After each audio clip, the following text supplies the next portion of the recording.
and welcome back to the Fermented World Homebrew channel. Today we're looking in on two meads. One is the mango habanero and the other is the orange mead, which has been sat over there with some dried oranges in. This has been sat with more dried mango and some additional dried habanero. So we're going to open this up. We're going to transfer it into here. I've already had a sneak peek inside because I wanted to send a picture to my mate who's having half of this as a request, his personal batch, which I do allow people every now and again.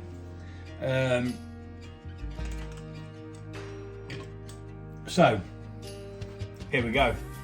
Let us open this up, take a hydrometer reading. I would say see what we've got, but I already know what we've got. And it's crystal clear, mate. I'm very impressed of how clear it's gone. I mean, it has been left a while. It was started on the 18th of the 4th, and obviously that went for its first fermentation. Then obviously it's come back, had additional stuff in it after being wrapped off and stoppers added. Today we're going to be using a muslin sock to wrap around the auto siphon, and what that's going to do is it's just going to stop any of the debris being poured in to the beverage. So first of all, we need to move that down here and this up there very carefully as to not agitate all of that gunk at the bottom. That is a big no-no. We definitely don't want to do that. We want as much of it as possible to stay in there. So like I say, we're going to be taking this muslin sock and just putting it through like that. Really simple. You can use an elastic band if you wish. It's not really necessary, but I think I might. If I've got one lying around, it'll just mean it can be hands-free then.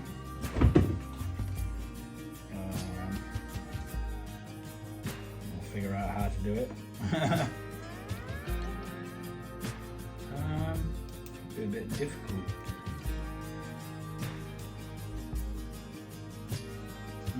Sort of one.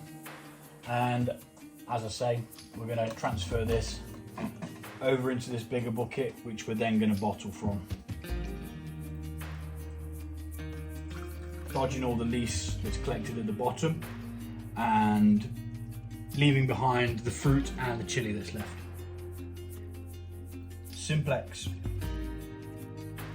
Not going down too deep because, again, we do not want that murkiness at the bottom. We want it to be as clean as possible, which is just nice so when you come to drink it, you pour in the bottle, you don't get a load of gunk at the bottom, which then leads to a bit of waste because you don't really want that stuff in there. So it's settled out yeast and stuff like that, stuff that you don't really want. Anyway, I'm going to speed this up and we shall get it going. We'll take a hydrometer reading and we'll have a taste.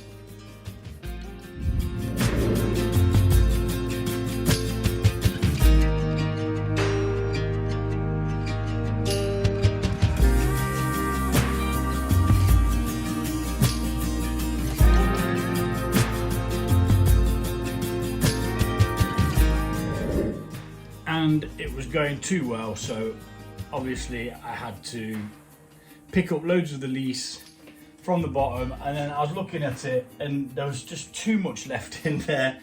It was over half a litre just sat in there, like, and I'm not wasting that. I've not just waited that long to waste half a litre. So we're going to have sediment in the bottle, but it's okay because I don't sell this, so it's not going to be commercially put on shelves and things like that, so it doesn't really matter. Now, it was nice to see that it was really, really clear, and I wish that I could have kept it that clear, but I don't know. There's just something that happens and there's not a lot you can do about it. So I ended up tipping the rest of it in through a very, very fine cloth, finer than the muslin sock, which I can move now actually. You can go in there with that.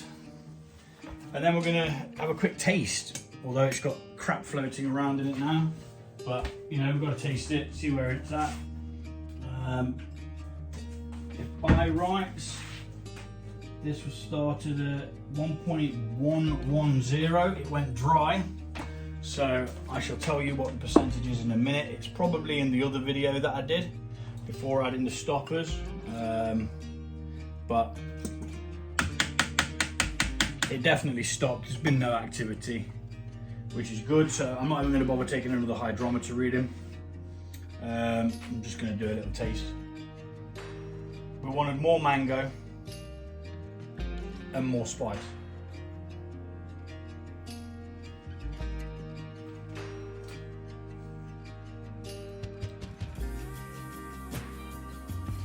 Spice is definitely ramped up. Mango is very subtle.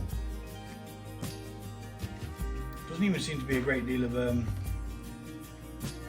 honey either.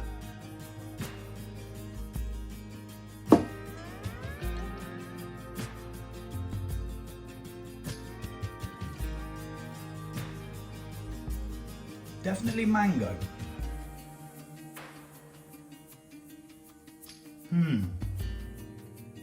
So maybe, because this one just had dried fruit and dried chilli in, so maybe it's better with the fresh or frozen fruit in the first instance, and then even that second, the first one I ever did, it had fresh put in secondary as well. Now it made a bloody mess, and there was loads of sediment in the bottles, but it tasted, I want to say nicer than this, but the chili comes through more on this. So maybe next time I brew it, I'll brew it using the frozen fruits in first fermentation and then in secondary while it's chilling, relaxing out and stuff, and then use the dried chilies. But I don't think the dried chilies gives the heat, but it doesn't give much flavour of what you'd expect from a habanero. But all in all, this is what we've got, so we're going to get it bottled. This says just over 8 litres, which was the target. 4 litres each for me and my mate.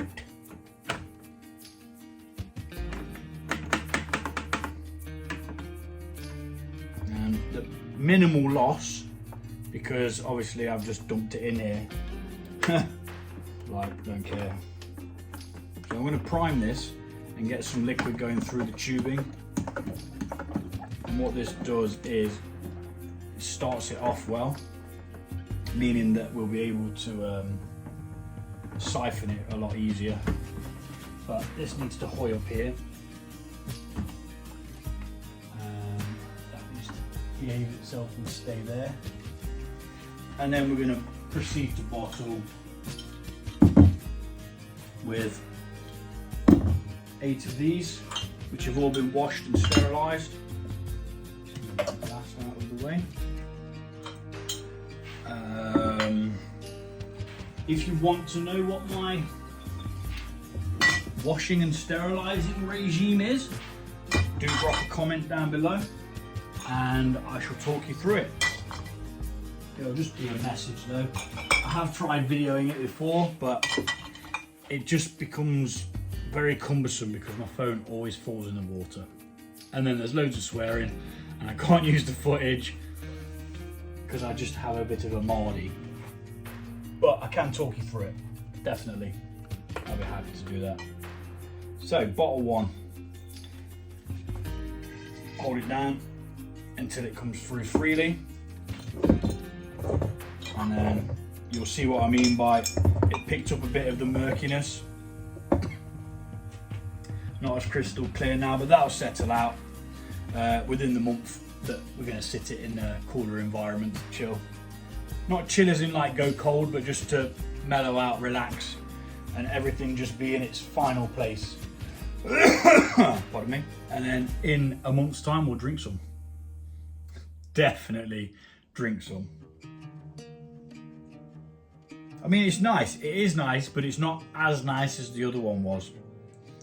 So, like I say, maybe we'll try the frozen fruit in secondary and in the original fermentation, and we'll use the habaneros that we've got there, because obviously I've got them now, so I may as well use them. And we'll label this up. Actually, let's go find out what the ABV is. So if it went completely dry, which I believe it did, it will be 16.3%, which is nice. A good hefty mead. So with it being murky, you definitely, you don't have to, I definitely recommend you use a decanter. So you pour this liquid into another litre bottle, or like a whiskey jar. You know, sometimes you get those posh glasses that people keep. I'll show you one that I've got. And in fact, I don't think it was washed out. I think it's still got some mead residue in. So I decant, I take it from this here, and I just tip it into here, seal it up. That's good for 1 or 2 days. After that, you probably want to get it drank, which is the easy bit. And yeah, so let's carry on with the bottling. And I'm going to speed this up because I've got another 1, 2, 3, 4, 5 after this one to do. So let's get it sped up.